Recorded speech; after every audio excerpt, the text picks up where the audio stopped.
আরেকটা 5 আগস্ট অনুষ্ঠিত হবে ইনশাআল্লাহ।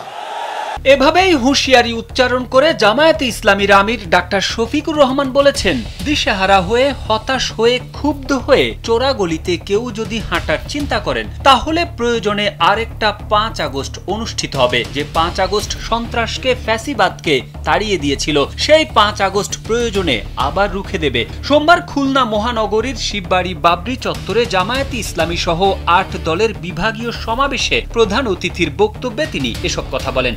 নির্বাচনের ষড়যন্ত্র প্রসঙ্গে জামায়াত আমির বলেন, আমরা শুনতে পাই বিভিন্ন জায়গায় বসে ষড়যন্ত্রের জাল বুনছেন। বন্ধুগণ, বেলা শেষ, দিনও শেষ, সূর্য ও ডুবে গেছে। বাংলাদেশে এটা হবে না, এটা আমরা হতে দেব না ইনশাআল্লাহ।